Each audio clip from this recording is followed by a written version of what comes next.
It is 5:04, and we are calling to order the July 24th, 2024 regular meeting of the Mobility and Parking Board.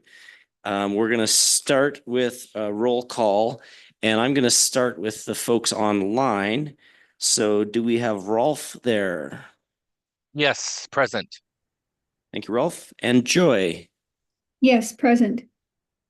Any other members online? Okay. And Carl Stang. Present. In person. Luke Prince. I'm here. And Corey Satella, that's me, the chair, I'm here. And so I think we are missing Susan Presti and Bill Kerner. But we've got a quorum, so we'll go ahead. So the first order of business is the approval of the agenda. Would anyone like to make a motion to approve the agenda? I move that we approve the agenda, Corey. Second. And I will second it. Okay, any discussion about the agenda? If there's, yes, all in favor of approving the agenda, please indicate by saying aye. Aye. Aye. Aye.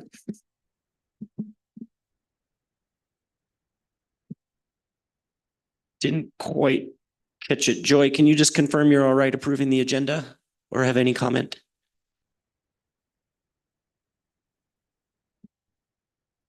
Yes, Joy. I approve it. Thank you. Okay, You're agenda's welcome. unanimously. Next up is approval of minutes. We have two sets of minutes to approve. We have the April and the May minutes. We didn't have a meeting in June.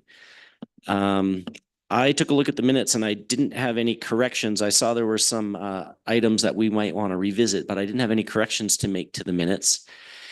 Does anyone have any comments about the minutes before we vote to approve those two sets of minutes? No comments on my end. Okay, may I have a motion to approve both sets of minutes? I'll motion to approve April, or excuse me, what is it, April and May minutes? Great.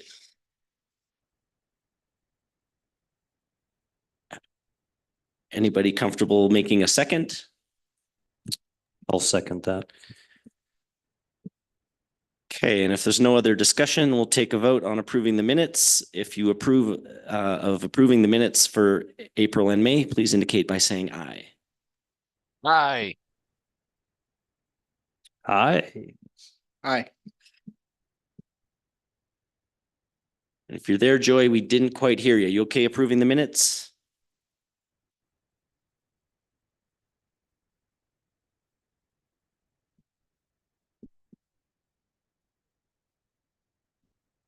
Not hearing you, Joy. Are you muted maybe? Are you here? Are you there now? Oh, yeah, we got you. Okay, I was not there for the second set of minutes. I was absent. Okay. So would you like to abstain on the May Yes, minute? I would abstain on the second Okay, group of minutes. Thank you. okay. So those two sets of minutes are approved.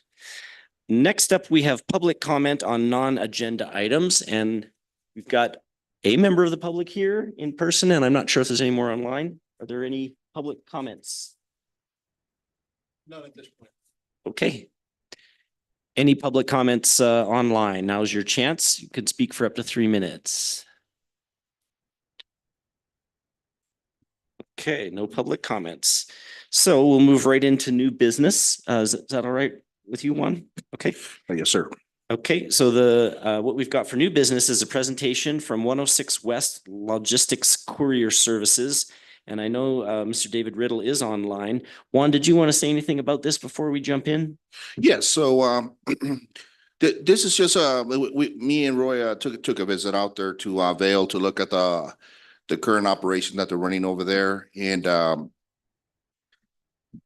you know, we also shared it with Denise, and we were all interested in sharing it with the board. This is something we may want to look at in the next year or two, and just wanted to bring them on to do a presentation to see just to get your thoughts and input. And David, can you hear me okay? Yep, I can hear you, Juan. Can you guys hear me? Yeah, we can hear you. Okay, I've got Jason here as well. Okay, but but if you're ready, we can move forward with the presentation, Corey. Okay, Uh, welcome. and- Sorry, before we get going, did you want me to share my screen or how do you want to kind of roll through the presentation? So we have a presentation that I think was shared as part of our packet and it's up on screen right now. So unless there's something different, I don't think you need to share your screen. Okay, yeah, can I scroll through it or would you go through it as we go? Does that make sense? You have to let us know when you want the slides advanced. Next Are you slide. able Gotcha. to see it? Yeah, we can see it. Are you able to see the slides? We are. Yep. Okay. All right. Well, thanks for having us, everyone. As Juan said, he and Roy came up here and did a site visit with our operation here in Vail, and we're able to see some of the things that we're doing here in the town of Vail. And I think they actually made a trip over towards Breckenridge, but there's not much to see that way just yet. And we can kind of get into that a little later in the presentation. You can flip the slide here to the next one. There you go. So our story, we're a logistics and courier company up in Vail. We're based in Vail, and in October of 2020, the town of Vail engaged our company to try to solve their congestion issues down in their village core. Similar to Manitou Springs, from what we heard from Roy and Juan, there's a lot of truck traffic, a lot of idling, a lot of things going on that weren't exactly best for the town and its constituents. So when the town of Vail engaged our services, we kind of had a bunch of roundtable discussions for about a year or so, and came up with a plan where we would remove the trucks from the street and put them into a centralized loading dock facility where they would offload their goods, and then we would deliver those goods into town in small electric vehicles. The purpose of the program was first and foremost to increase public safety, and secondly, to improve the guest experience and also reduce congestion and greenhouse gas emissions. After this was during COVID, so it kind of took a little bit of time, but after a bunch of roundtable discussion and procuring the carts and all those kind of things and staff, we started a pilot program in October of 2021. The town of Vail wanted us to start with about 6 to 8 vendors. And when I'm saying vendors, I mean, the Shamrocks and the Ciscos and, RNDCs of the world, the big trucks that you guys probably see the same of in Manitou.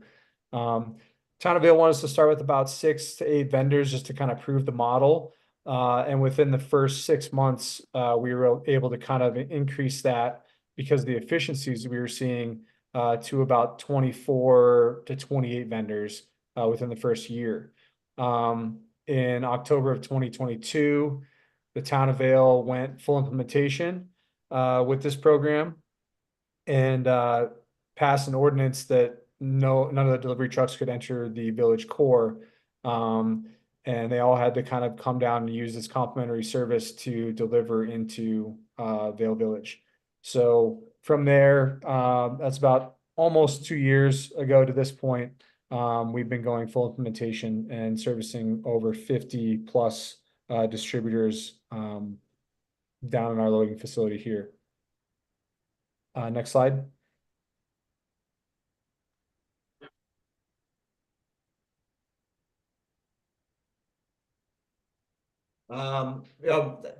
This is Jason with 106 West. Thanks for having us. I'm going to go over a little bit about the town of Vail operation that we currently run. Dave mentioned we were running that for almost 2 years now. Our delivery area is all of Vail Village. So I'm not sure if you guys are aware, but it encompasses over a square mile of area. And we service 50 plus businesses within that square mile, everything from coffee shops to restaurants, bars, hotels, and retail stores. As Dave mentioned, we have partnerships with 50 plus distributors. And by partnerships, I mean We have agreements with distributors and legal documents in place with all these distributors that allow us to take possession of their goods and distribute them the last mile for them. That includes agreements with the Department of Revenue for carrying liquor products and being an agent for those liquor companies. Currently, on average per day, we handle 5,000 to 7,000 cases of food, cases of beer, anything that comes into Vale Village, we do. It's equals up about 75,000 pounds. And on heavy days and Christmas and in the middle of the summer, those types, we do over 10,000 cases a day and 100,000 pounds of good in these electric carts that we use. We'll talk a little bit more about the carts coming up. They are capable. We have seen our efficiencies in the town of Vale. We are capable of handling a full truckload of goods. By full truckload, I mean a 44-foot tractor trailer that has 1,400 cases in it. As long as we're given that food, as long as we're given that food in a good time frame, we're allowed. We have the efficiencies to get rid of a whole truck within an hour and a half, while also servicing other trucks in the program. We are technically a cross-docking operation.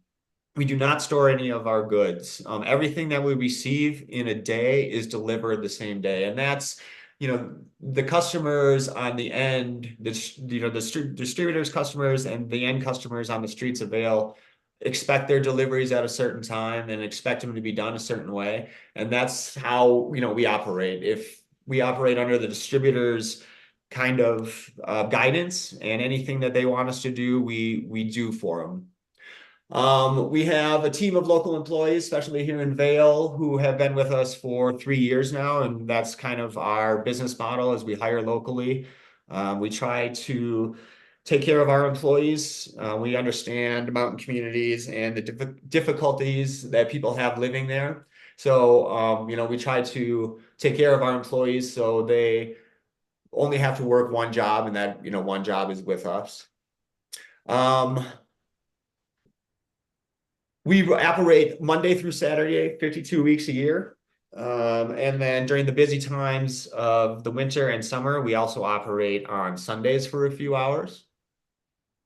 We use a dock scheduling software called opendock.com, and that allows the distributors to make appointments for our loading dock, so we kind of can see how our day is planning out. And it also gives the end user, the restaurants or the business in town, an opportunity to log in and see where their trucks are. We have standards of procedures, SOPs, in place with all our distributors that we follow. I think we can share those with you at the end of this too, and some facts about the program for you guys just to look over. The operation in Vale eliminates 150, on average, 150 large truck trips a week into the village. So we're averaging 25, 30 truck trips a day into town, and they're not there anymore. They go to a loading dock underground and they stay outside of town, and and then we service all their goods the last mile. For the Town of Vale operation, we've calculated with the Town of Vale Sustainability Department that we remove over 150 metric tons of greenhouse gas emissions a year, which is equivalent to removing 35 cars off the road for a full year. Next slide, please.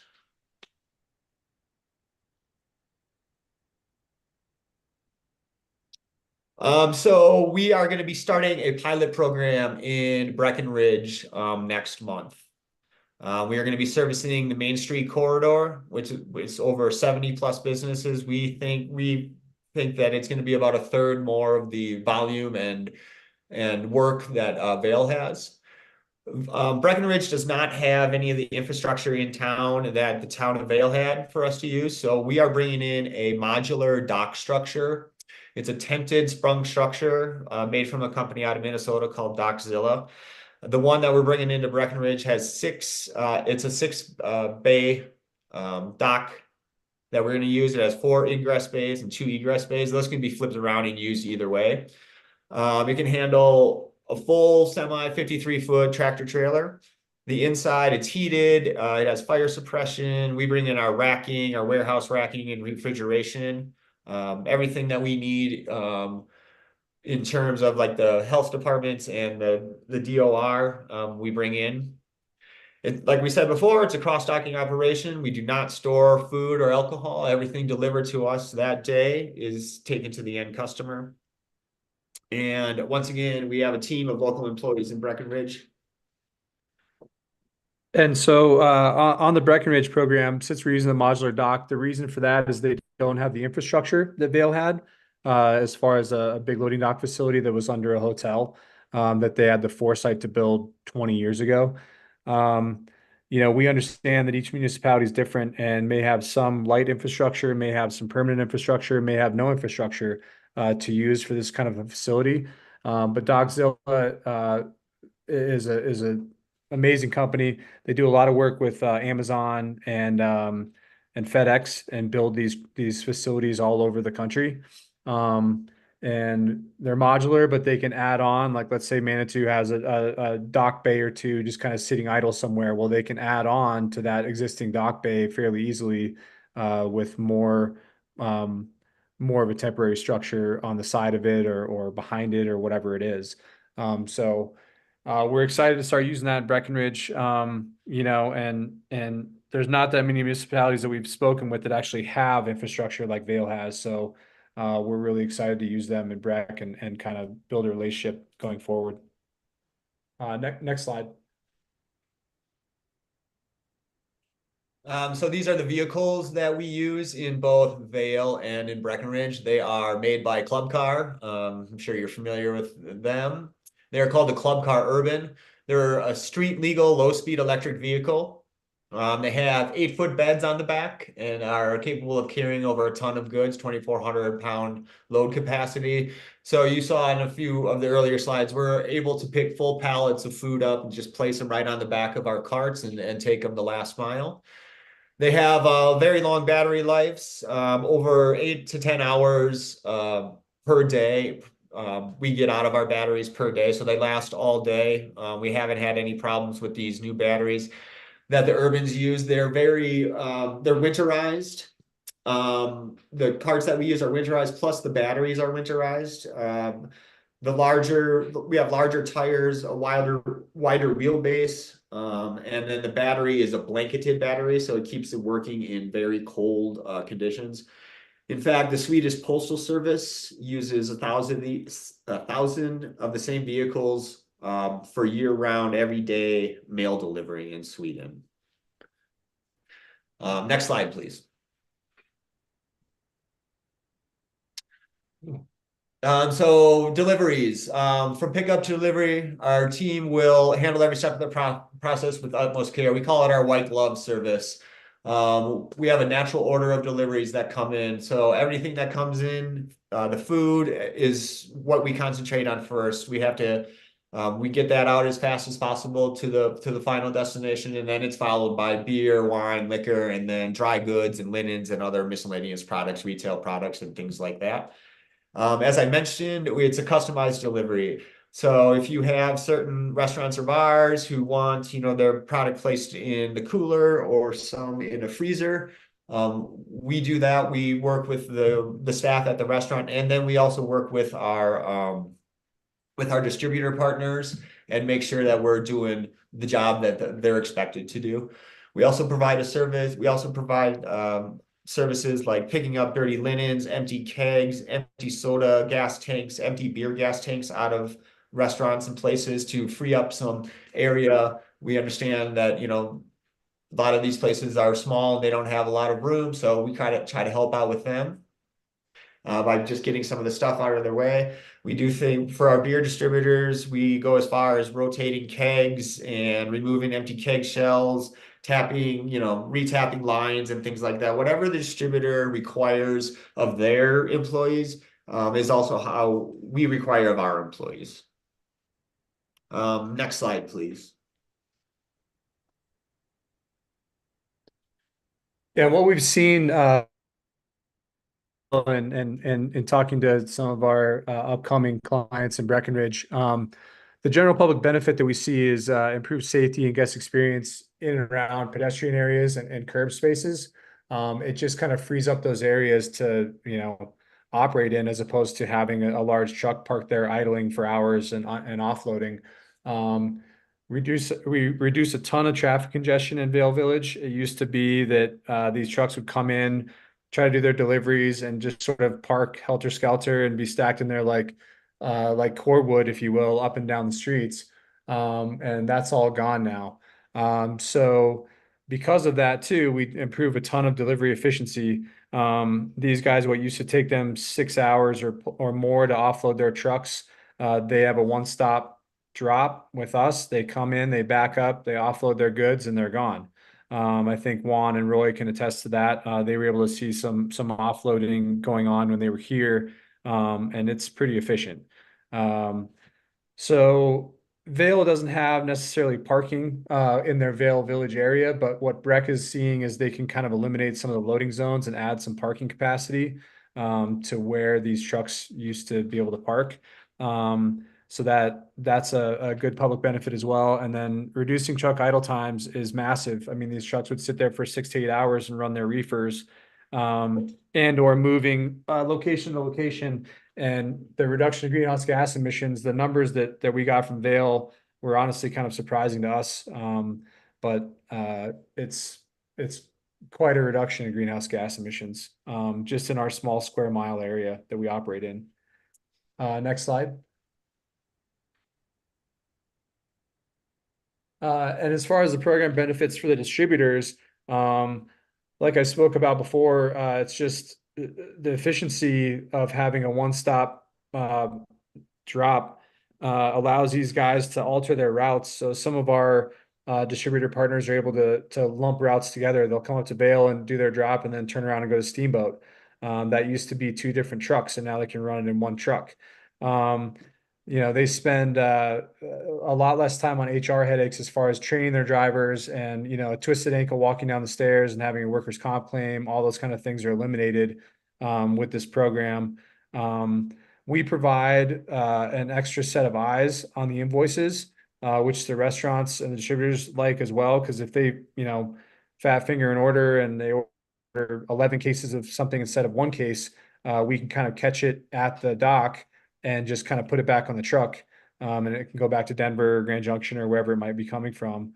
And then the reps see a big assistance with returns and mispicks, same kind of thing. We can pick them up from the restaurants and have them at the dock waiting for them, rather than these guys chasing everything down. They'll just give us a call or shoot us a text and say, hey, can you pick up that case of steaks from Sweet Basil or wherever it is, and we'll bring them down to the dock and they'll come get them from there. So the distributors see a ton of benefit with this program. Initially, there was some anxiety starting it in Vale, which was kind of the first pilot that we did. But when we went to Breckenridge, we kind of asked some of our partners if they wanted in, and we got emails back within 5 or 10 minutes saying, yes, absolutely, count us in on a voluntary basis. They all kind of want in. So we have a backlog of distributor partners that we can't start with all of them over there, but we will take as many as we can and then sort of roll them in as we go. But yeah, it's been a real plus for them. So next slide. And these are some of the testimonials. We sent over the slide deck before, so you can kind of see some of this stuff, but these are some big regional and national distribution folks that are kind of giving the program some serious accolades. If you guys have already kind of seen these and read through them, feel free to kind of keep going to the next slide.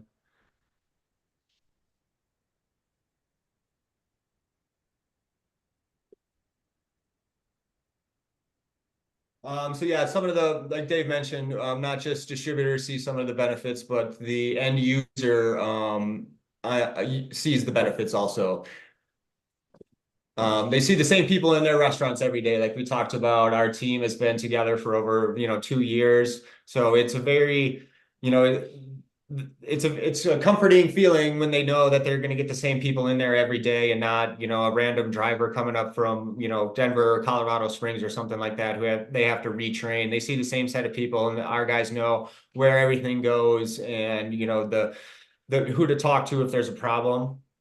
And Dave mentioned before, there's an extra set of eyes on the product and the invoices. A lot of restaurants give us, the capability of refusing something if it looks really bad, or, we talk with the drivers and make sure the drivers are marking the invoices if they're missing a case or something like that. Like we mentioned before, it's more efficient and consistent custom delivery.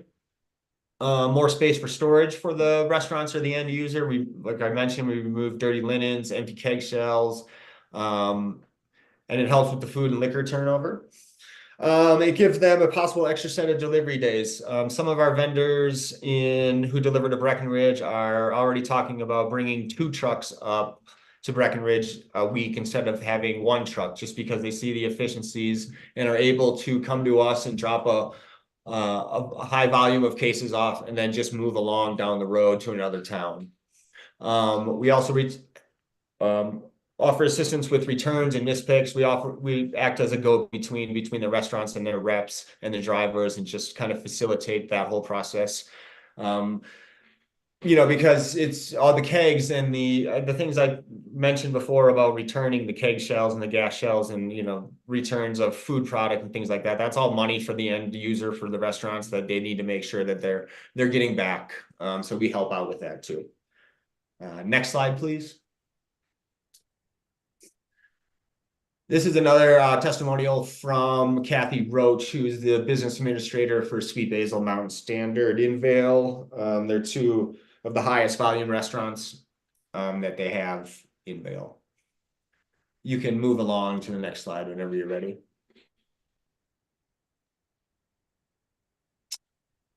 Yeah, so with regard to Manitou, and talking to Roy and Juan, we know it's early in the process. We're happy to provide this presentation to you all. We don't know what we don't know down in Manitou.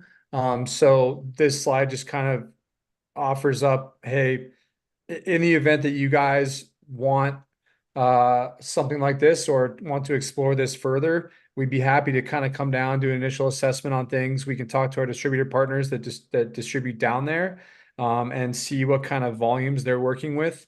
And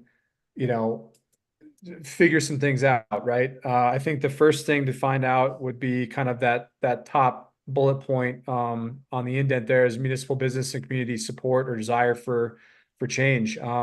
Is there an issue down there with congestion or truck traffic, et cetera, that might be alleviated by using something like this system? My guess is yes, or else Juan and Roy might not have come all the way to Vail.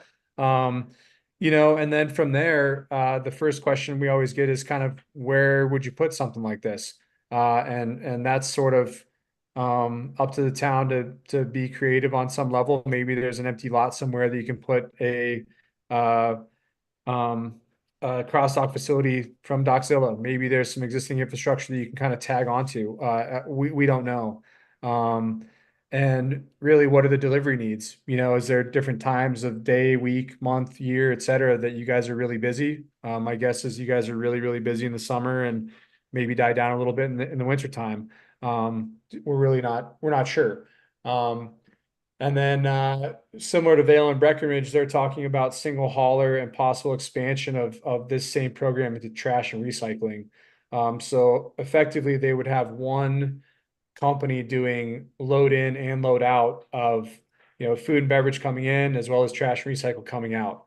And they municipalize their trash program wherein making generating revenue for the town that possibly would pay for the entirety of the program. So it's an interesting concept that's on the table in Vail and Breck right now. It hasn't really come to fruition yet, but they're excited about that possibility, and so are we. So I just wanted to throw that out there as well. That's pretty much it. I think the next slide is just kind of a thank you. If you have any questions, but you can scroll back to the previous slide and we're open to questions from your board, et cetera. And happy to answer anything you guys might have. Okay, thank you for that. And just for the record, Jason, could you state your full name? Jason Barber. Thank you. Okay, we do have a few minutes for some questions. Before we jump into board questions, Juan, did you want to say anything else about it before we jump in with some of our questions? Yeah, one of the things, when it comes to, the delivery trucks, it's not only, bar and food, delivery trucks, but this also includes, FedEx delivery trucks, UPS trucks, Amazon delivery trucks. So all of this is, loaded up in, one hub. And then from there, they distribute, they go on to distribute it, to all of the businesses. But one of the things that we did see was, it was a very clean operation, from an emission standpoint. And even from a safety standpoint, especially with people who are going there with families, that are going there with kids, they don't have to worry about, going through trucks or it was very, we were very impressed with the operation that they had. And, they also had, a lot of vendors that spoke very highly of them, of how well they have very limited issues, none at all. I think there was only one vendor that preferred to be there when they did the delivery, but most of them were very open to the delivery. They were very professional. They secured the area, take pictures before and after their delivery. So we were very impressed. And Roy was impressed. We shared it with Denise as well. And we felt it was good, just bring it forward to our board here, just to get your input, or ideas, and see if you have any questions, with this operation that we may look into, in the coming future. Thanks, Juan. Okay, questions from the board. I think, Carl, did you have a question? Go ahead. So I have 3 questions. 2 I think are pretty simple and one maybe a little bit longer. But so the quick ones, hopefully first. So can you clarify the trash recycling program? Is that for business only, I assume? Yeah, for right now, what they're looking at to go to single hauler would be all the commercial trash and recycle through Vale Village. They're trying to pare it down to a single hauler first. Right now they have 3 different haulers coming into town at 3 different times to grab, trash or recycle or what have you. And that's sort of the next thing on their list to try to eliminate. Breckenridge is already at a single hauler point. And it would be anything down in their Main Street corridor. So that would include sort of, I think a lot of those residentials just kind of throw it in those bins outside, et cetera. I don't think that there's small those little totes that you have in your normal townhouse or whatever it is, or house. It wouldn't be curbside. So it's mostly just that commercial core trash. So we're talking 3 and 4 yard dumpsters. Okay. And then the second of 3 questions. So can you give or provide any kind of estimate what the space requirements is for the modular dock and the trucks to pull in and pull out? I mean, assuming that's not a small space that you're looking for. Yeah, it's not. I mean, we were going to operate in an area in Breckenridge where we were first going to operate was they were going to eliminate sort of this employee parking horseshoe. Now it's out on an empty lot, sort of at the north end of town. It's hard to judge what size we would need without knowing more as far as the delivery needs and the what kind of trucks are going through Manitou. What sizes, et cetera. We'd like to always be prepared for a 53-foot truck, be it freight, big freight or whatever else to come through and drop something to us. That's pretty rare even in Vale Village, but occasionally we do see a 53-footer pull in there. So we always want to prepare for that larger scale. The footprint on this, I don't really know the metrics of it, but I can send you an email of, for instance, what the Breckenridge program looks like on the modular side. And then you can kind of see the footprint from there as far as square footage or how big that operation is going to be to start. The inside of our dock in Breckenridge is gonna be over 3,000 square feet. But then we have to have, they have to have the outside area for the trucks to be able to turn around and back in and things like that. Yeah.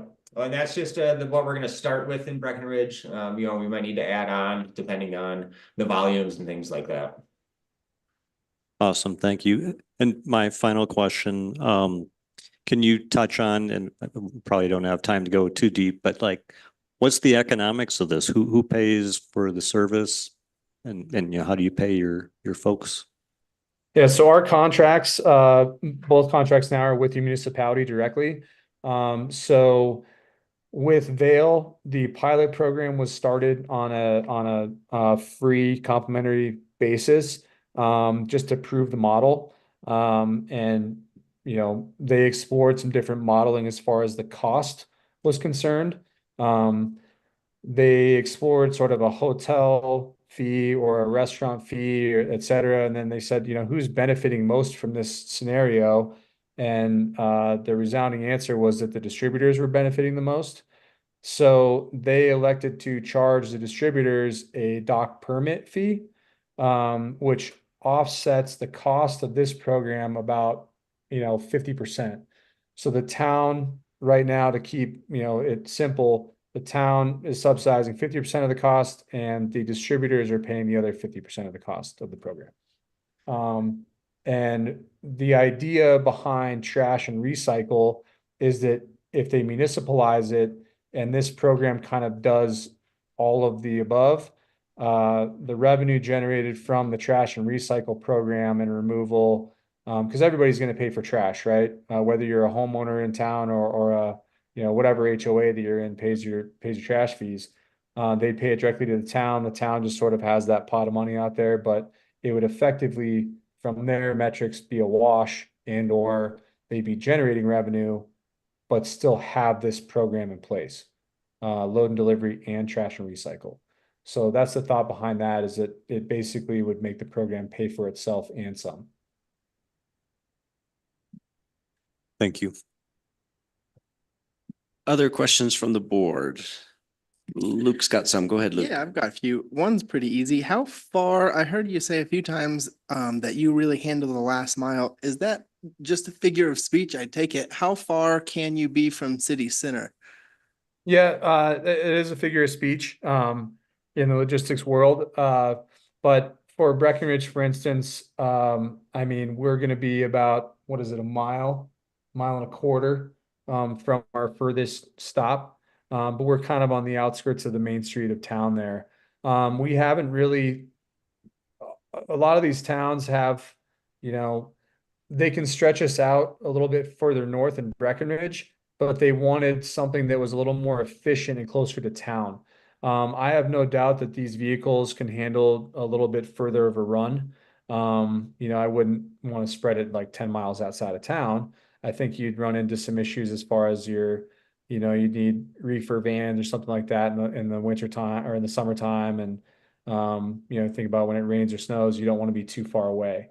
So I think the closer in, the better, I guess, if I could answer that question very generically. Cool. Thank you. That's all I have for a second.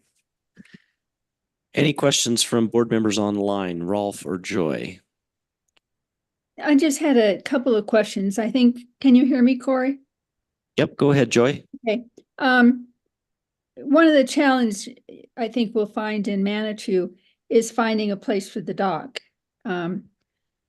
Just because of its size and where we're going to try to locate it, and then also getting the community input. That will be very important in Manitou. One curious question I have is, you talk about winterized vehicles. Do they also have air conditioning? I know one of the things that UPS is really working in the post office and getting air conditioning for the workers who are driving all the vehicles. Yep. Our carts are equipped with air conditioning, Bluetooth radio, all those kind of things. Okay. Heat, all the good stuff. They're basically like little pickup trucks. They're pretty modern. So they do have all that stuff that our drivers don't mind operating within them. Okay. And then, so right now you are in Vale and that you're going to be piloting in Breckenridge. Are these your two towns that you are working with now? Yes, currently, that's correct. Okay, thank you. Rolf, did you have some questions? The deliveries go to multiple businesses in town, so every business would have to agree if they're, so the truck wouldn't dump off 75% of the stuff at the hub and still would have to go deliver it. No, there was some confusion around that with Breckenridge as well. If the distributor agrees to use the program, they drop everything for that delivery zone with us. And then the restaurants, they don't necessarily not have a say, but they're trusting that Shamrock trusts us enough to use us, then they're good with it. If that makes sense. So the restaurants don't opt in, the distributors opt in. Understood. Thank you. Yeah, or else it would sort of be counterintuitive to the program. Initially there was some of that in Vale too, where some guys wanted to drop 25% of their load and then go out on the street. Well, that kind of doesn't prove the model, you know? So yeah, the distributors opt in, not the restaurants. Can I clarify something real quick with you?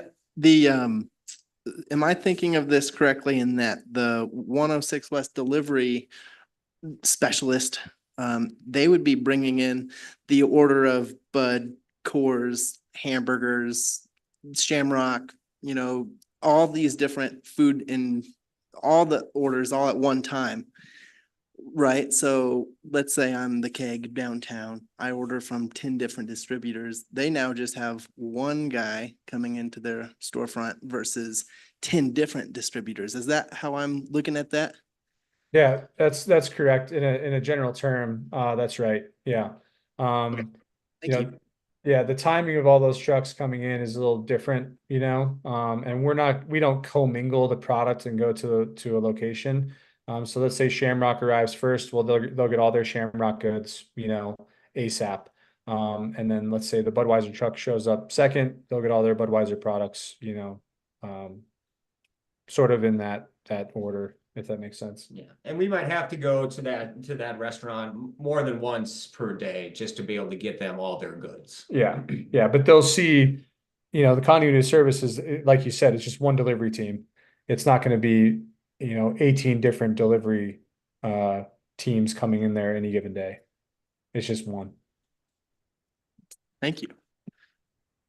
Okay, and this is Corey, the chair. So a lot of the questions that came to my mind have been asked because we've got such a great team here on the map board.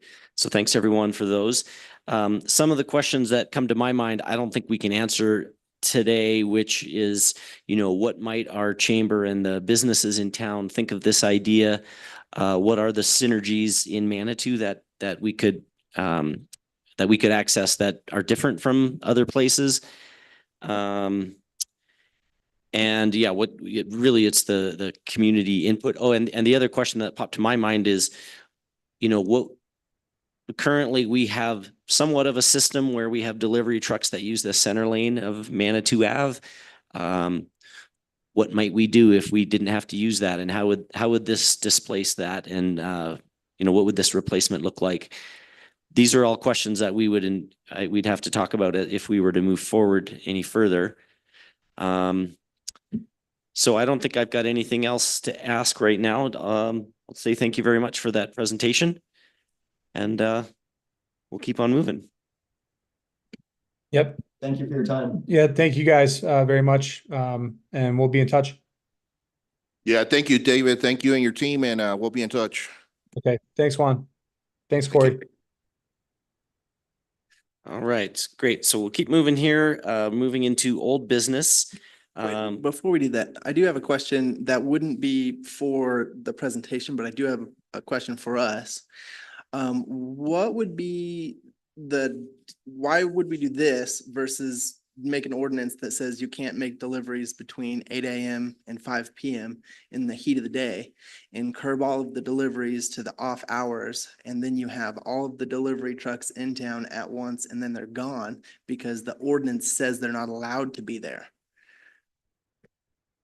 Yeah, or, Because that's not a question for these guys that we're presenting, but I'm just bringing it up to our board, why we would even address this discussion when, there's that possibility too. or could I maybe reframe your question? What specific problem are we trying to solve and what other alternatives exist to address? That's a good way to.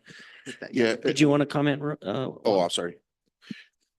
One of the things is that they're still coming in and using the middle lane is just one option. The other option where people are having a lot of issues is, let's just say, Lover's Lane, where they're constantly damaging like the fences, poles that belong to other properties. And so that's just one option. Now, we haven't explored it deep, but Sure. something, yeah, it's a good question. And I'll just add a comment. Oh, it might be the comment that maybe Natalie was good. Well, I was just going to say that I am aware that in Manitou, sometimes there is a challenge in getting delivery trucks to come to Manitou at all. If we put a whole bunch of restrictions, additional restrictions, it might mean that some businesses are not even able to get deliveries. That's a challenge that I'm aware of. And Natalie, did you want to say anything?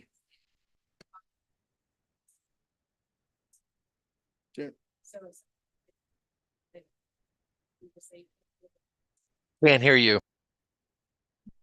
Do you want to use it? Use the microphone.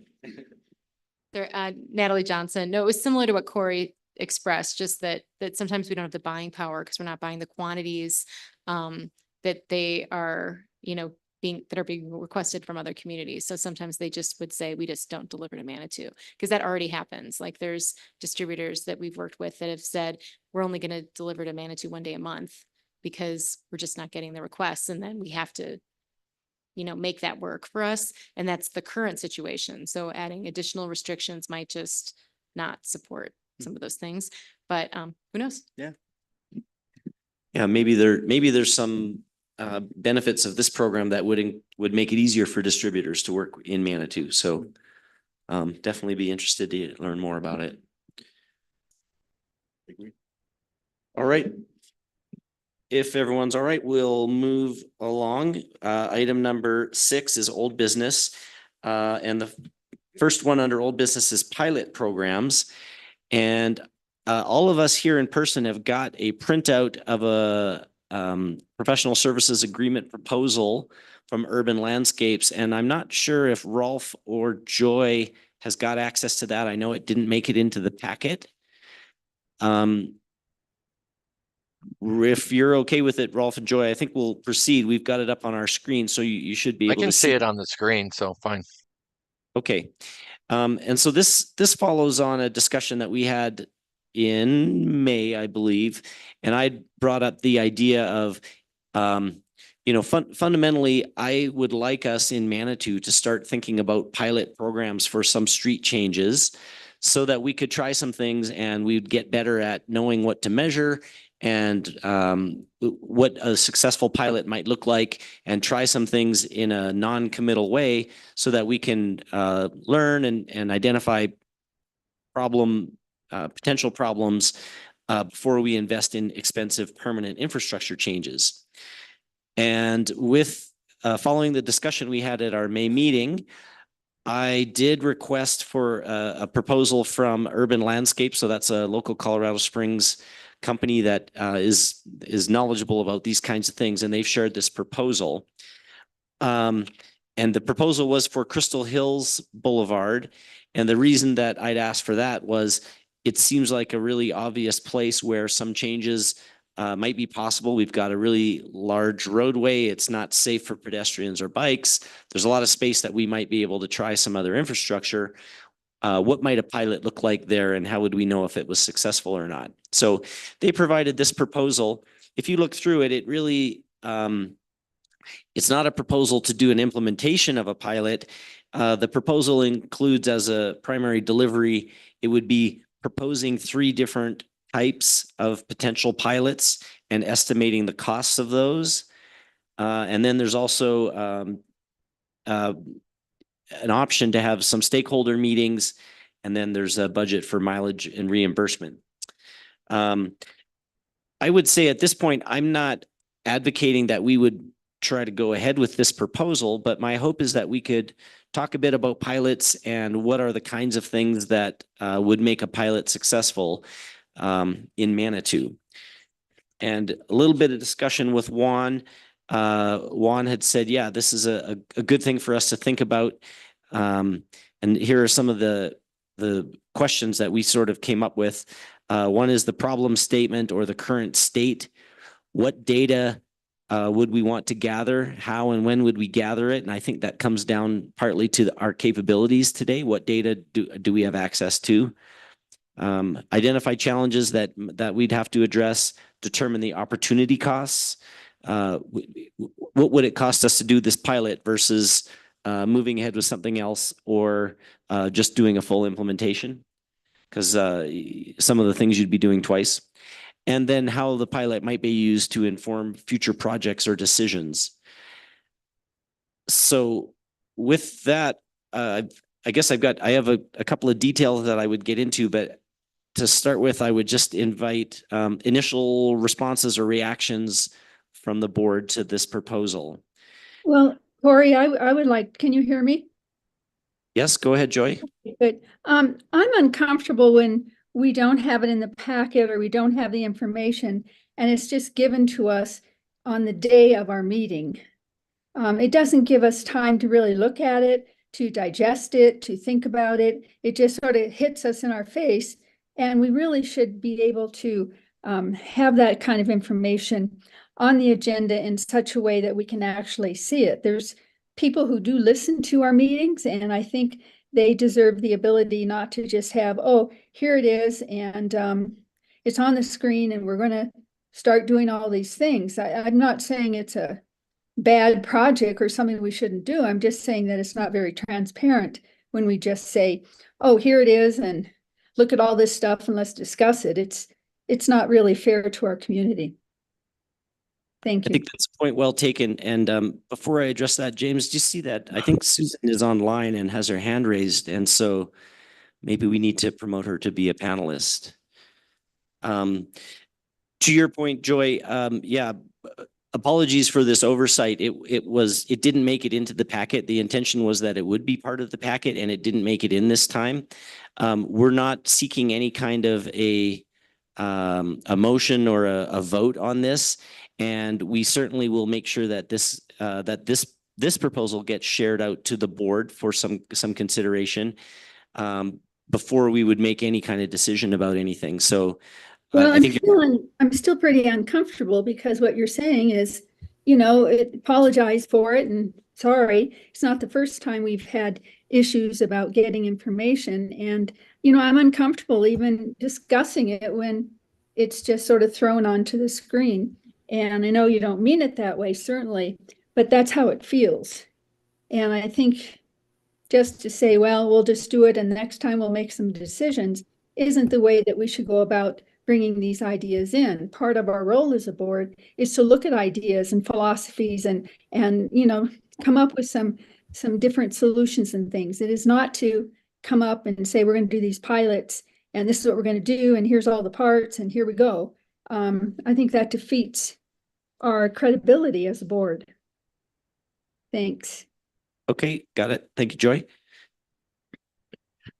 Yeah, Joy, we do apologize because it was on the agenda. For some reason, it didn't get uploaded, and not until we got notified by Corey that he didn't see it is when we realized it. Because we have been trying to get everything in advance to everyone.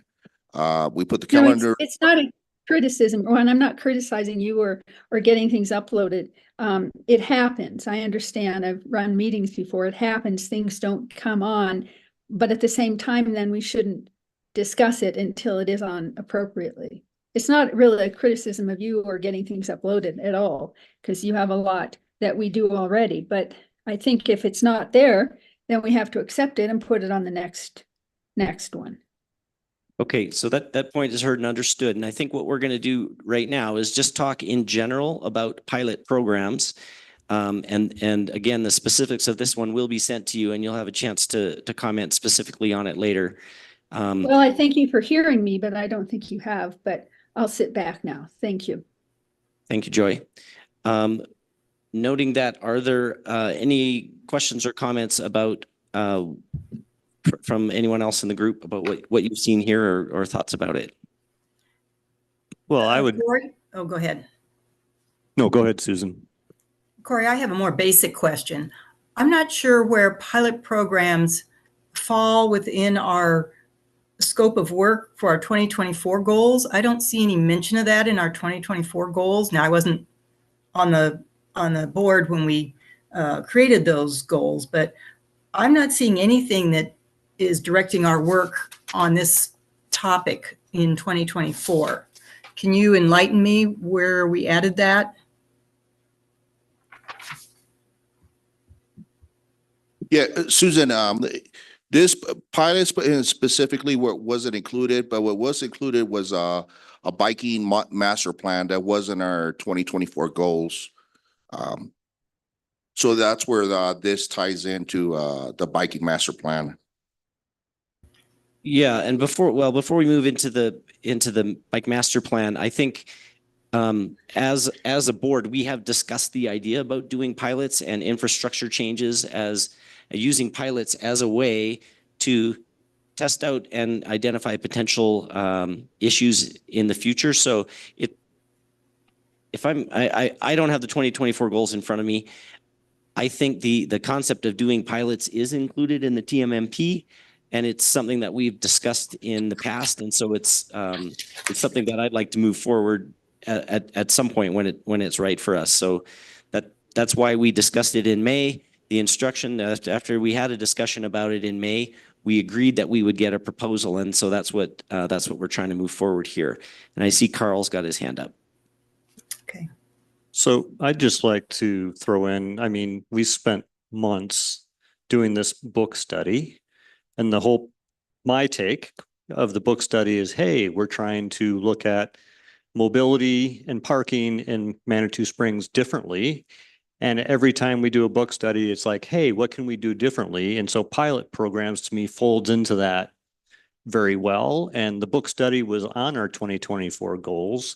And so to me, this fits right in our wheelhouse. So I think we should talk about pilot programs because I think there's a lot of opportunities to try some things, to try different things, do some things differently, prove that, the sun comes up the next day just because we changed something and we can see benefits from it. And then potentially some things are going to be bad and then we stop, right? And we go back. But for the things that are good, then we convert it into more permanent infrastructure or a permanent solution.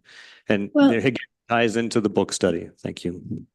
I guess I would just say that it seems like we focus so much on bikes and bike trails and what we're doing there that we're getting away from mobility goals, which is more than just pilot programs for bikes. There's a whole lot that goes with mobility. And I just feel like when we agree to things, when it's voted on, it sort of separates and divides us, rather than having us move forward together. But to say, well, sorry, we didn't do it, but we're still going to go ahead and do it. It's like all voices on the board are not being heard. It seems like we're concentrating so much on bicycles, which I support completely, that we're losing sort of track of some of our goals as a mobility board.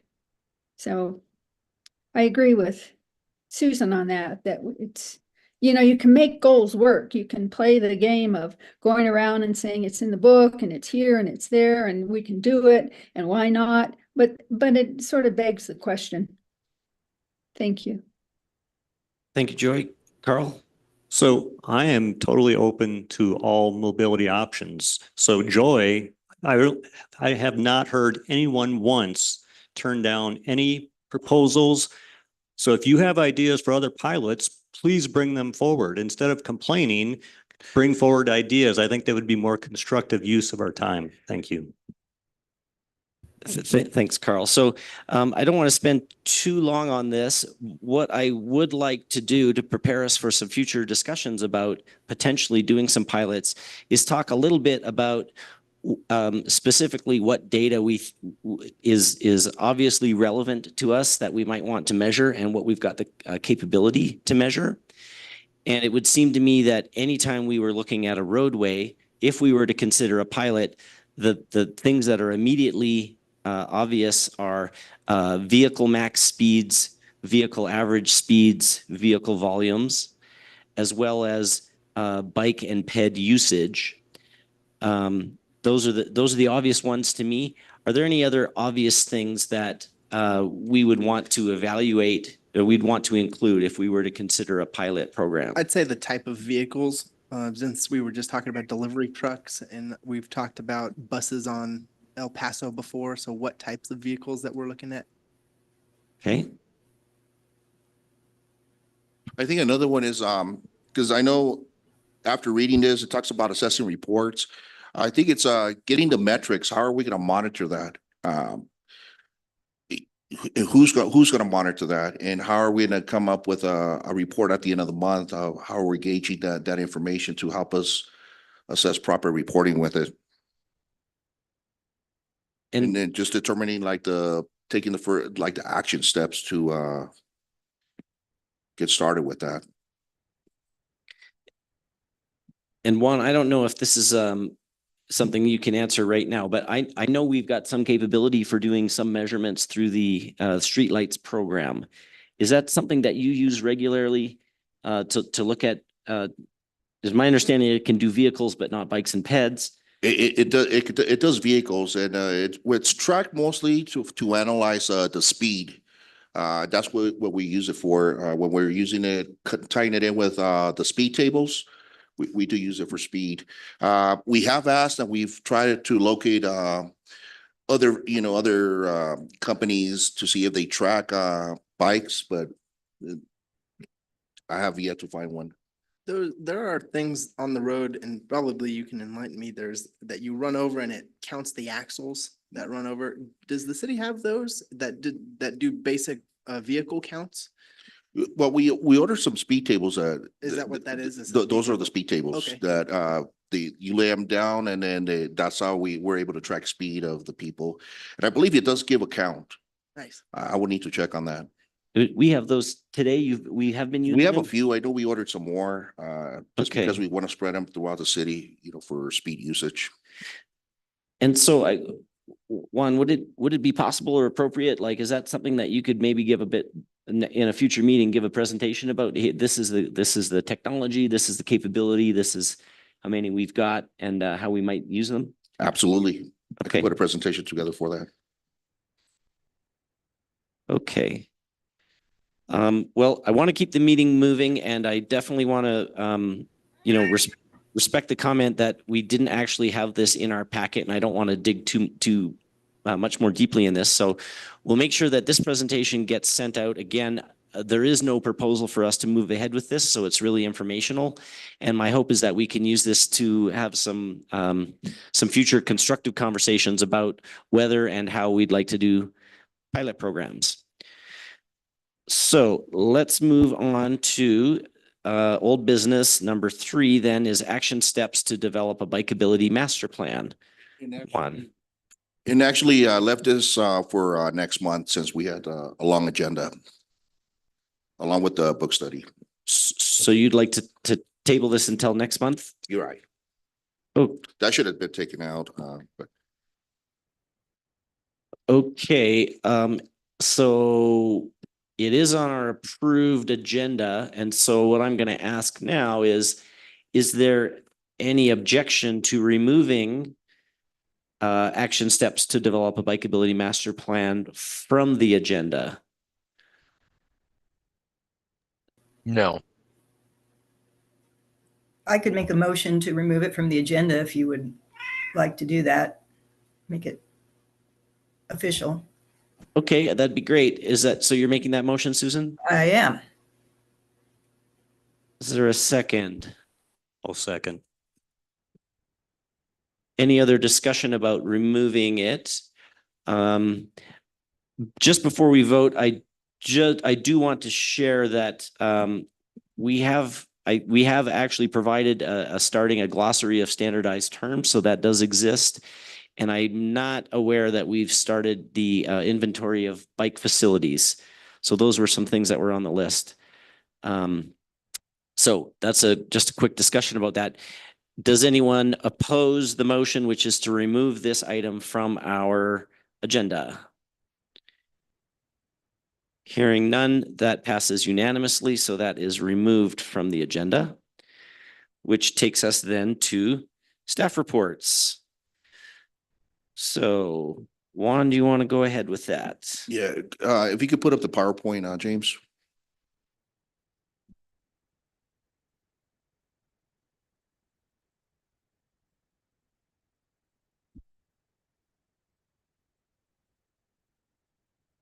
Yeah, next slide.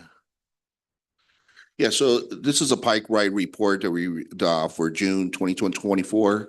So we're going to see in the next slide how the numbers are increasing over last year. So the total trips that we had, for Cannon, Manitou, Hiawatha Driver were 217 starting and ending at 195. Next. So here's a comparison from 2023 and 2024. You can see there's a huge increase every single month. And just looking at June, we had 217 versus 93 the previous year, starting, and then 43 to now what we have is 195 in the statistics. So we are definitely growing the statistics on this. And as you can see on the statistics for the second quarter, the days that we still see the busiest is on the weekends, mostly Saturday and Sunday. During the week, they're slightly coming up, in these next months, but yet the weekends are surpassed, during the week on ridership. And then James, you could talk about the C-Click fixes. Just before we move on, are there any board questions or comments about the Pike Ride presentation? No. No, okay.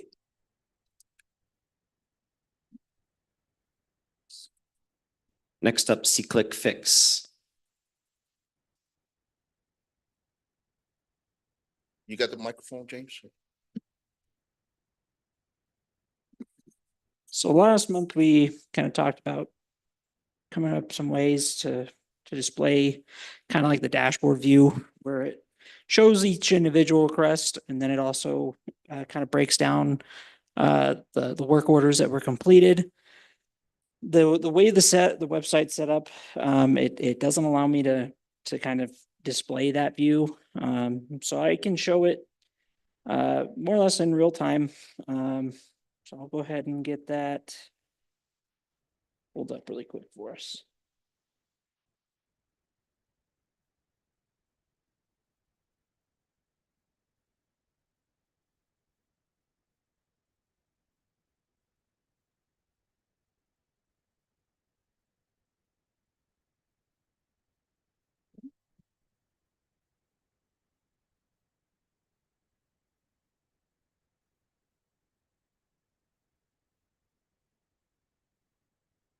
And what this more or less allows us to see is we had 16 total C-Click Fix events that were submitted during the month of June.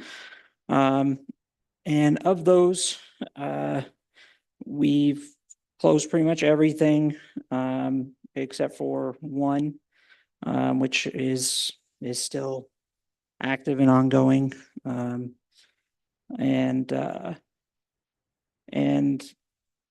The view that I was really wanting to be able to show you guys is that it kind of gives an idea of what the issue was. And then if there was a work order created, what the status of that work order is. So just going through here, we really only have one work order still outstanding.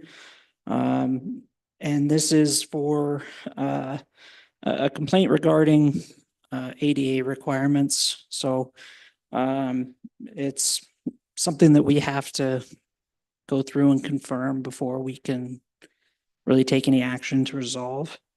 But overall, that's what I've got for you guys for the report this month. Now, one question I do have is, do you still want the other reports that I've been providing that has it a little bit more broken down in detail?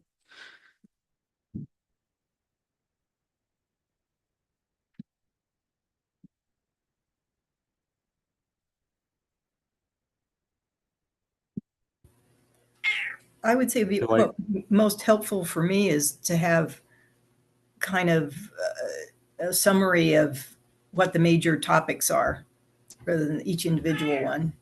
I don't know about everybody else. Thank you, Susan. I think I'd agree with that. I mean, I think a sort of summary report of saying, hey, we've noticed that this kind of thing is an issue, or we've got this, this is a major issue, or this is a major success. Those are the kinds of things that I think a synthesis of it, of what you've noticed of what's important. So I'd echo what Susan had said. I think that makes a lot of sense. I think that would be more helpful and more easily consumed by the board. Because I mean, between all the various formats that the site at least provides, there's not a whole lot that it does for you guys. So that wouldn't be a hard ask. We're not getting a crazy high volume of C-clicks month to month. So it'd be easy enough for me to put together a quick analysis, breaking down what types of issues we're seeing through the month, and then just highlighting a few of them. I think that'd be great if it's not too much work. Thank you. No, I can handle that. Carl, did you have anything else you will? No? Okay, any other comments there? Okay, well, we'll move on from that then. Next up is Mountain Metro.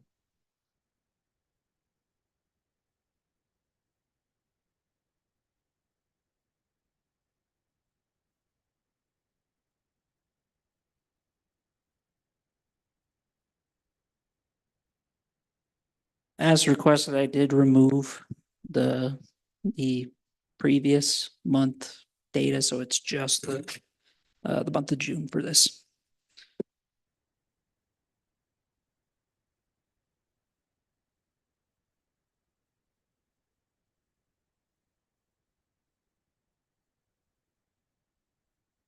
Looks like a bunch of numbers. I like the simplicity of this. I think for us to get our minds around the trends related to transit, eventually what we'd like to see is year on year, what are the monthly trends and how are those changing from year to year? And really we want to see, are we building ridership on which routes? I understand that could be a substantial amount of work, and don't necessarily want to dump that on you, but I would offer that, you know, if it were possible, I'd be willing to spend some time with you to go through some of the data, and maybe we could set up something to make it real easy for that to be produced each month. Yeah, and I again, it would be more or less a spreadsheet once it's set up. It'd be easy enough to move data from this format to something that's a little bit more And we can, consumable. we can also create a graph, you know, with the chart, you know, from 22 to 23, and just see the trend so that we can see the numbers, you know, from how we're doing, if we're seeing a huge increase or even a decrease. Yeah, I think So if we could do that for you. if we could see a graph that would say, you know, with the months along the bottom and have maybe 3 graphs, one for each of the routes, and say over the years, this is what it looks like, you know, throughout the month. We could send it to you, get your thoughts on it, and then we could put it in the monthly report. So let's work on that, James. A question I have about Route 33 in particular is, you know, in the summertime, that at least last year was at full capacity sometimes. Is there a way to find out when those full capacities, I mean, do the drivers report full capacities to Metro? We actually, we're actually gathering, we didn't have something in the past, but right now we have an attendant at the lot that's actually gathering that data. So when it's at full capacity, if there's like people left over at the bus stop, she's noting it down at the time, and it's mostly for Route 33. Yeah. So for me, when talking about Metro, that's the most important thing, is to identify where we can improve. We had very limited conversation, and I'd like to have more about it someday, but about the Sure. routes and where the buses go, particularly 36. But in general, if there's gonna be days and weeks that we have full buses and it leaves from point A to point Z and doesn't stop and pick up anybody in between because it's full, maybe that's where there's an opportunity to, bring in one of the mini buses that's also Route Right. 33, or to, something, just a Yeah. conversation there to see where we can enhance that service. Yeah, and I think those reports are gonna help us determine that. Totally. For sure.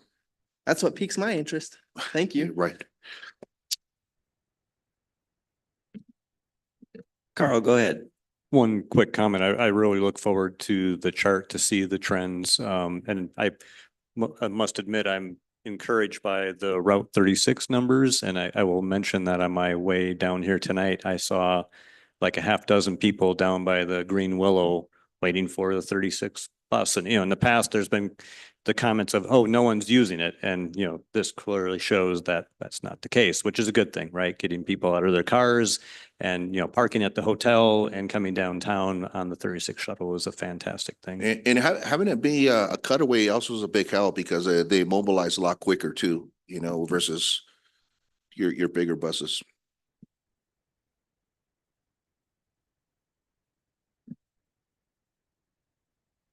Any other comments about Mountain Metro reports?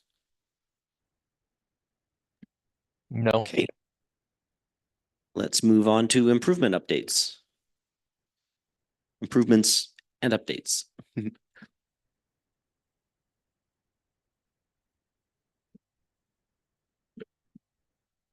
So I'm not sure if you watched the last council meeting, but right now, Chase Bank was going to be our mobility and parking office. But because Hiawatha was found like in a 100-year zone, flooding zone, they just decided to move away from the Chase Bank. We don't know what's going to happen, if they're going to demolish it or if they're going to use it but it's on hold because of the 100-year flooding plain.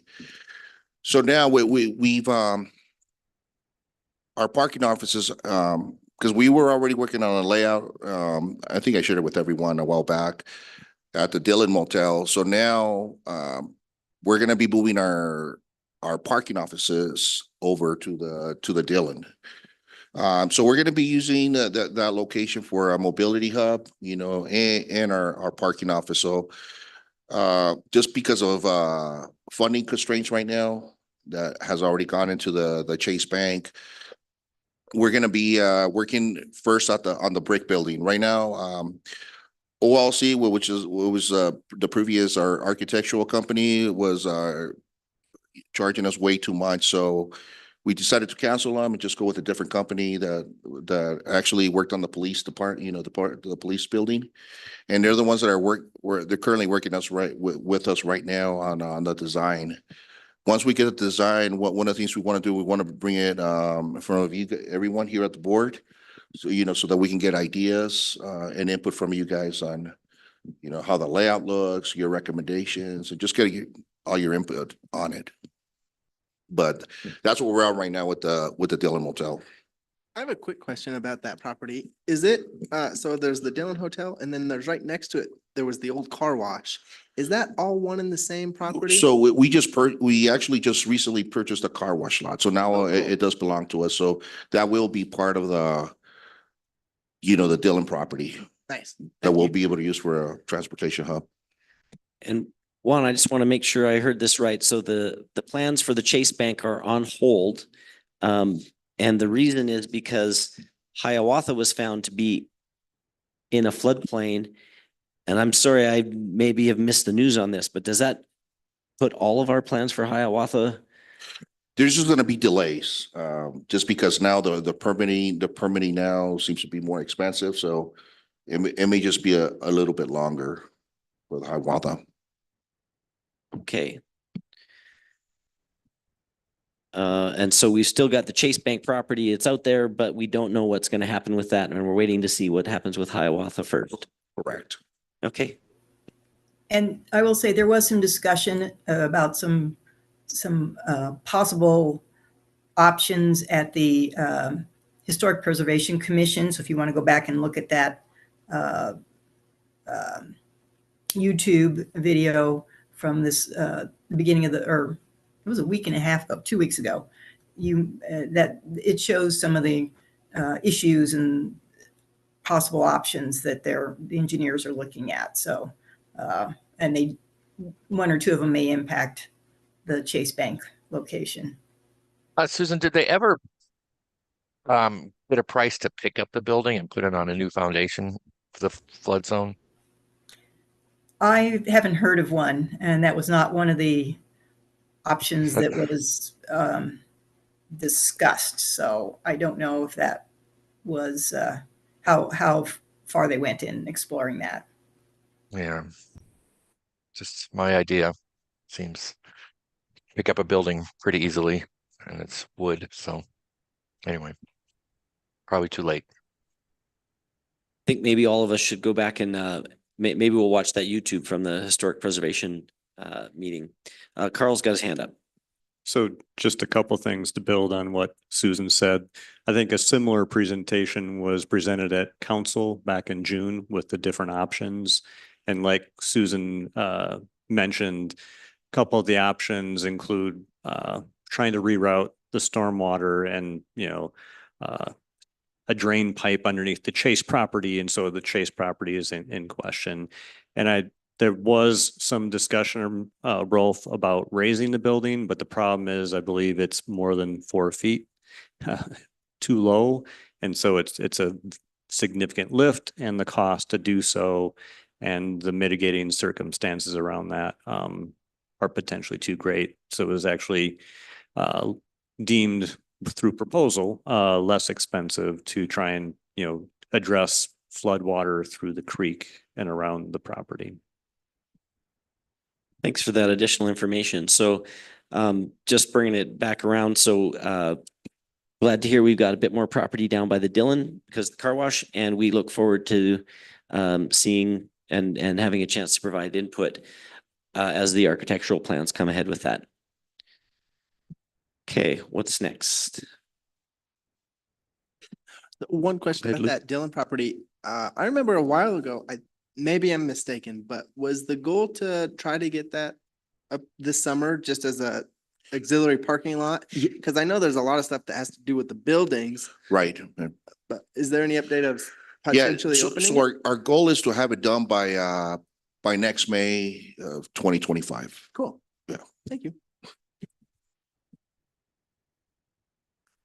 Okay, bike trail connections at Subway. Yeah, so this is something I wanted to share with everyone here. So our city engineer currently is working right here by Shriver, the Shriver Park. They're working on creating a bike lane all the way through. It's going to change to what it currently looks like right now. And then it's going to turn to where you see the cones right here. It's gonna be a right turn to take you straight down to the creek. So we should be seeing something this coming month with the progress on this. But I just took some pictures, just thought I'd share with everyone here so you could get an idea. CDOT's going to be performing this work since it's theirs. The only portion that's going to belong to us is where you see the red cones, where we're going to give that turn and have it go down straight down to the creek. Juan, will that be a new curb cut then? That's what we're looking at right now. And just what came to mind was the discussion about curb cuts generally and how in this location we have overall too many. Is there an opportunity to clean up the curb along? They're looking at that because right now it seems it's wide enough and they don't feel they may have to do that, but they're looking at it closely with CDOT. And that's our city engineer and Okay, one of the reps. thank you. Any other questions or comments about this topic? I had a quick question for you, Juan. So the bike path will turn and go down into the park.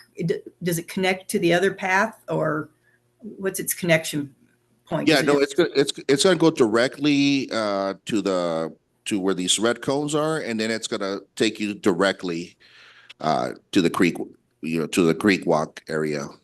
Oh, all the way to the creek walk. Cool. All right. Right. That's wonderful news. I actually, when we were talking about walkability, had thought that, gee, we really don't have a nice walking entrance into that park. We have a great entrance from the parking lot, but if people are walking the street, there's no direct entrance, even though this actually corner of it would be an obvious direct entrance. So this may serve both purposes. That's great. Thank you. Yeah, well, they're supposed to send us images as well, Susan. So as soon as we receive them, we'll be able to we'll share with everyone here at the board. A couple comments on this. So one, I agree with Corey's comment about the curb cuts.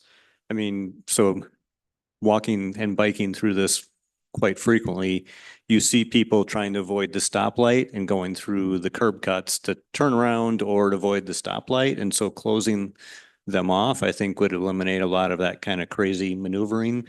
And then as well, I don't know if you've noted, but people drive down into Shriver Park, down by the bridge. And so are we going to do anything to kind of restrict that potential conflict between modes, people walking their dogs and? Yeah, they did have some conversations on that. I think they were, one of the options was to chain off that area possibly and then reopen it, but they're still looking at that. So they're gonna make sure that's not gonna happen where cars can just go through there. Yeah, especially for safety reasons. Okay, looking forward to seeing that. What's next? So I'm going to talk a little bit about this. I've been overseeing a lot of these types of improvements. Crosswalks, we worked with Riders Construction, and they went through and kind of redid all the sidewalks, or not sidewalks, crosswalks along Manitou Avenue, as far as the striping and making sure that those are visible. Biggest thing that I've been overseeing is signage. A big goal of ours was to go around pretty much the entire city of Manitou, starting with obviously the downtown and the busiest parts of town, replacing any faded, worn, damaged regulatory signage,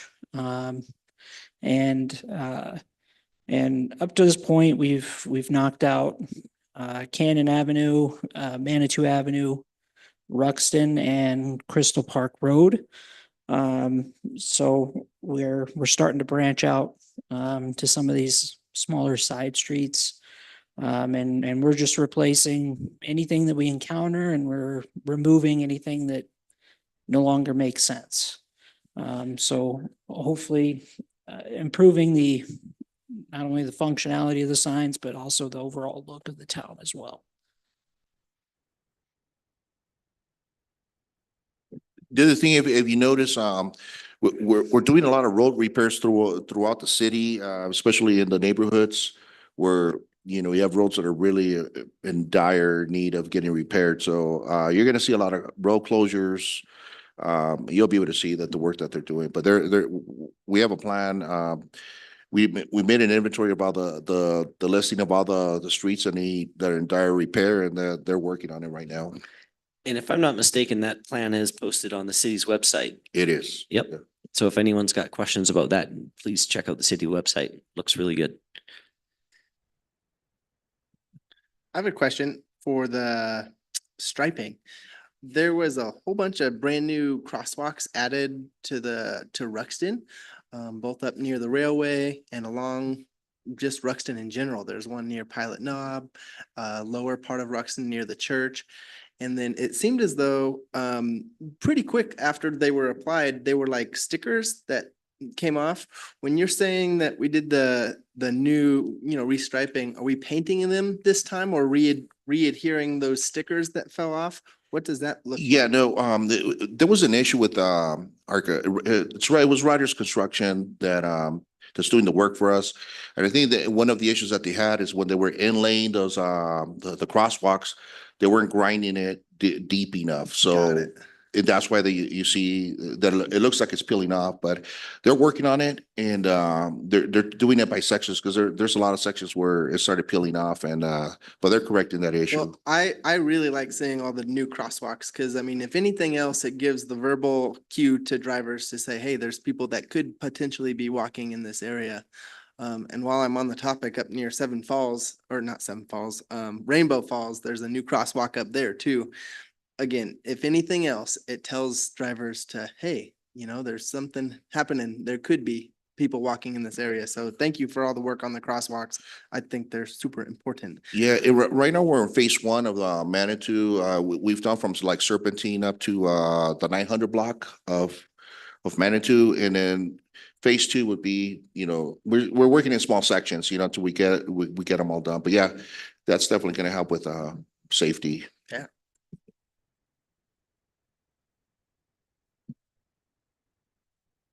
Okay, is that it for improvements and updates?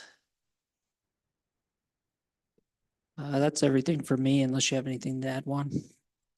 Not for me. Okay. So moving along, our next item is city council liaison report, and Natalie did have to leave, so I don't think we've got a liaison report. So that brings us to board correspondence and requests for future agenda items. So chance for the board, we'll go around, we'll start with the folks in the room here. We got some hands up already. So Luke, go ahead, please. So I've got a small running list of things that I believe our board would have great lengthy conversations about, kind of elephants in the room. So the big one is the land donation of the potential, we'll call it, me being funny, Ruxton 2.0 up above Pilot Knob, right? What does that look like for mobility in Manitou Springs? That's a conversation I believe we should, at least talk about, whether it sticks to the pen and paper, probably not, but it's something we could probably chat about. The next big elephant in the room, Rainbow Falls. Wow, that whole section up there, there's a lot. There's offsite parking being utilized at Higginbotham with shuttles running guests down into that area. There's brand new signage and no parking zones up in that area. There's brand new no pedestrian zones that were erected just very shortly after the opening of Rainbow Falls. There's just a lot to talk about in that regard. I like to think that our board has kind of some feelers in the creek walk, because that is definitely how we move about Manitou Springs. And so I would like to, at some point, kind of have it on our agenda to really work with and get behind and understand and holistically look at the creek walk plan. And especially, again, up towards Rainbow Falls, that section up there, because it's, we just about a month ago, maybe it was 2 months ago, we dusted off the old books to say, all right, here's what's going on in this neck of the woods, right? And it wasn't a week later that Rainbow Falls was open. It was like, oh crap, we're here, whether we like it or not, right? So that's super important to me. The next thing I would like to potentially discuss or just have on our radar, identifying the most unsafe places in Manitou Springs for pedestrians and bicycles. Where are those red zones, right? Where is it super not a good spot to ride your bike? And how might we be able to identify that? That's inclusive of the data that we can hopefully get with speeders. That's inclusive of, everything. Just where do we feel? Where do we have our feels on with where it's not good to ride a bike? And then on the flip side of that, where's the best part to ride the bike? Like I can tell you my route when I go through town. Let's try to maybe advertise that, maybe make some bicycle boulevards. And let's do some things in that area. Moving on, electric buses, there was no discussion here. I would love to know more about that whole thing. How they're going, how they're not going, who, what, when, where, why, and I want to learn more about it and see if there's anything that we, can learn from this, and how can we continue on doing this great idea. And then that's what I got. There's a lot to talk about with each one of those topics. So Corey, I hope that maybe you can make a note for potential future items, but I believe that those are a lot to talk about. Thank you. Thank you, Luke. I did make a note of those, and so we'll be looking at what we can add to a future agenda. I would actually, since you mentioned it, is it possible to get a quick staff update about the status of the electric trams, just so we're all on the same page about that? Yeah, so we had a lot of issues with the trams, especially like with the battery usage. On one of them, we had the battery burning, and then on the other one, it just completely shut down. So we had a meeting with the vendor that we purchased the trams from. And they decided, because there was a multiple of issues, the AC went out on one of them, the steering wasn't good, it was real wobbly, just there was a number of issues. So what they decided to do is take them back to Nevada, where they have their location, where they do all their repairs. So we send them off, and they're still working on them. We should be getting them back in maybe about a week or 2 weeks, 2 more weeks. Yeah. So. Okay, great. Thanks for that little update. James, did you want to add to that? Well, I did want to just kind of more or less backtrack. Just it does fall under improvements that we were involved with. So, the Rainbow Falls area. So the lengthy closure on Rainbow Falls afforded us a good opportunity to more or less see how that whole area could be improved from a visitor standpoint. Because as you may know, previously it was largely unmanaged. People would just show up, go back in there, hang out for a little bit and leave. There really wasn't great options for parking in that area. In the past, Higginbotham was offered for parking for Rainbow Falls, but the risk to pedestrian traffic on Serpentine, it wasn't addressed. So with that lengthy closure, in coordination with El Paso County, everything that's been put in place has been done to overall address the issue of parking, and also improve safety for pedestrians as well, while still providing access to the creek, which is a popular spot for folks as well. And so far, just with all the publicity that was done and all the planning that was done and everything that we've put in place, it's run very smooth. And the biggest improvement is just safety. Because before we'd have cars parking all along the road, sometimes in the lane of traffic, which is not good for anybody. But the worst thing is you'd have a lot of pedestrian traffic all along Serpentine, and there's no room, there's no shoulder or anything for pedestrians to walk on. So I think in terms of improvements, that was the most substantial one that has been made this year. Thanks for adding to that, James. And I'll just say, I think the discussion just brings up a whole lot of of questions for me. And that's why I'm thinking that might be one of our prime candidates for a future agenda item where we could dig in a little bit more. Talking about elephants in the room, you know, we know that there is a platted road from Higginbotham out the back that goes down into Manitou, and that's something that there's a lot of interest in getting that up and running. So I think we will look at Rainbow Falls and that whole topic as a high priority one to put on a future agenda item and get some more information. So more to come on that. Carl, do you have some board correspondence? Yeah, I have two items, nothing as strategic as Luke. So I was curious as if it's possible to get an update on the Becker's Lane and Creek Walk crossing. The trail crossing sign has been run over multiple times. There appears to be some battle between the city and some unknown person that keeps crushing that. And it's just hopefully we don't give up on that, right? Because I think that's really important for that crossing, given that users of the trail that are going westbound have to have eyes in the back of their head to cross the road. And so having some extra notice there is good.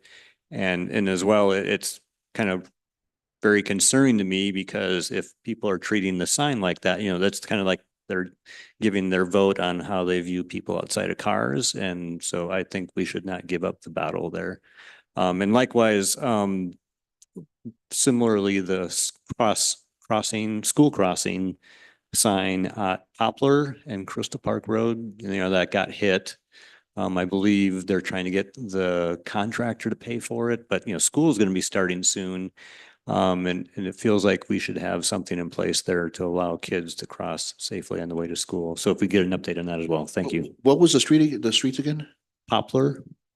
So right up from Savelli's. Okay. Yeah, as far as I know Streets has ordered additional signage because I believe that was the third one that they hit. We even we're gonna have to put a camera up there, you know, so that just we could track to see who's damaging, you know, because they're doing it intentionally. And but they have placed those orders, you know, for those signs. So as soon as they get them, Streets will address it. And I guess I'd just like to say, repeated criminal behavior to damage a specific sign doesn't necessarily indicate a societal feeling about the sign there. And so we would encourage staff to track down the perpetrator there. And I don't think it means that we don't want bikes and peds to be safe in that area. So I hope that message doesn't come across in that way. Thank you very much for your comments. Okay, we'll go online.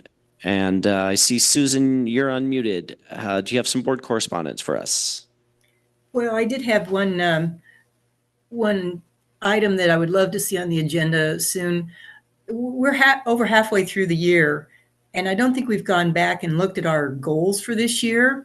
I would love to make sure we're on track for those, because I noticed one goal that had a June 1 deadline, and I don't know that we've talked about it since I've been on the board. So I would really love to have a quick review sooner rather than at the end of the year of our goals and make sure we're on track and addressing all of them that we should. I think we are most of them, but I had a question about one. So if we could put that on a future agenda, I would love that. Sounds good. Thank you. And Susan, you do have the last PowerPoint, correct? I don't know. For our 2024 goals? Yes. Yes, Okay. I have the one that was presented to City Council and that they approved. Yes. Okay. Rolf or Joy, would you like to enter some board correspondence? Just to thank Juan for going up to Vail and investigating that different kind of delivery system, and just to thank James for all the work that he does. Thank you. Yeah, thank you, Joy. Thanks for that. Rolf, did you have any correspondence you wanted to share? We may have lost Ralph.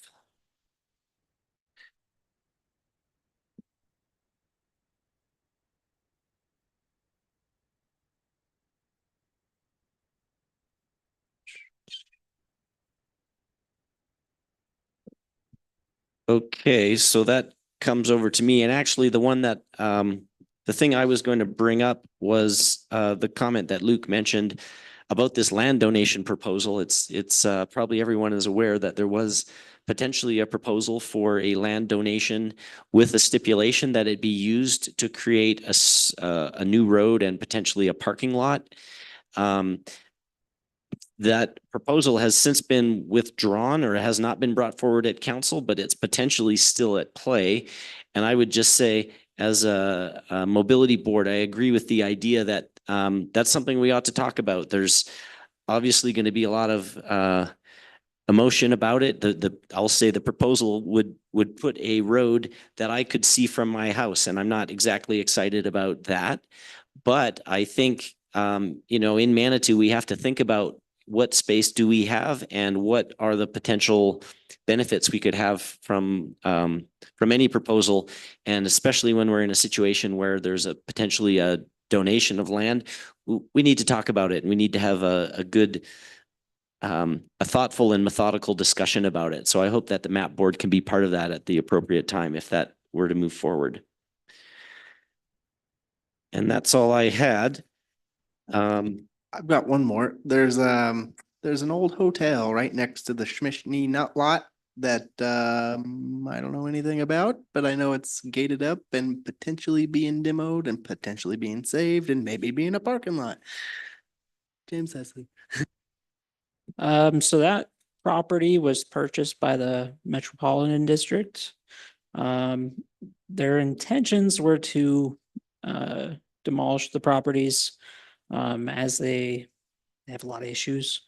But the problem that they've run into is they're historic. So there's a lot of red tape that goes along with that they are in the midst of combing through. So they purchased the property, they did all of the asbestos mitigation, all that good stuff. And that's pretty much where they're stuck at this point. Thanks for that update. And actually, that it does take me back to something I saw on, I think it was the April agenda, and that was the idea that we were going to try to have a coordinated discussion, possibly with council, but definitely with the Metro District.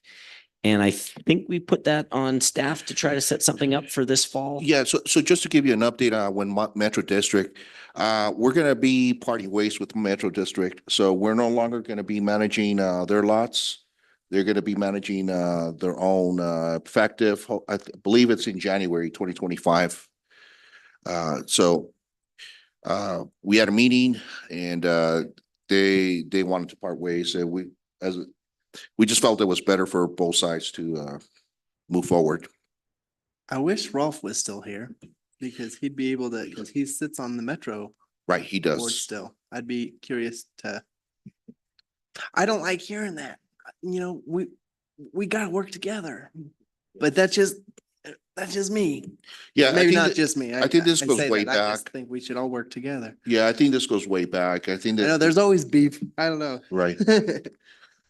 Yeah, so some uncertainty around that, but so I guess the update is we're not planning to have a combined meeting with the Metro District with this board. And probably there's a few of us that will do some investigation to find out what possibilities for collaboration might still Would it exist. be at all inappropriate for the board to still have a meeting with the Metro board? Even though the city isn't working hand in hand, I think it's still super important to understand what they're doing. And it's still nice to have Rolf on our board.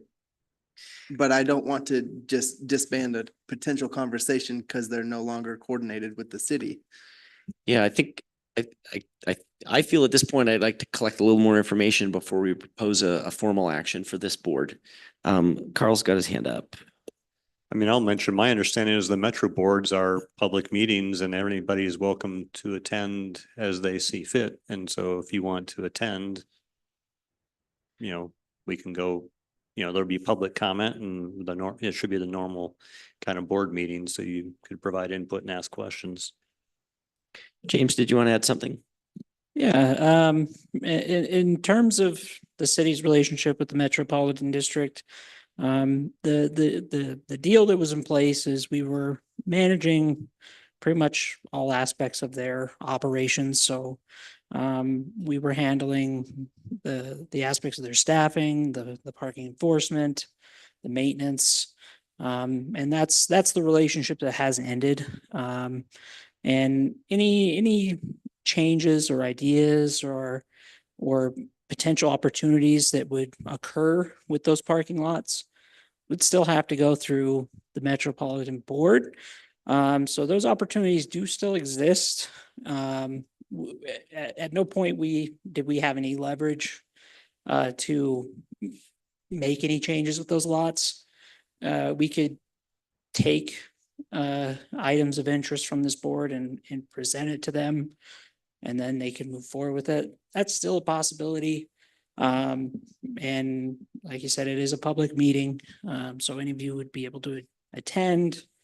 But yeah, that's kind of just a clarification of the change. I guess my first major question would be, would the data and the live interactive signs, would those still be working? Yeah, we're still working through that.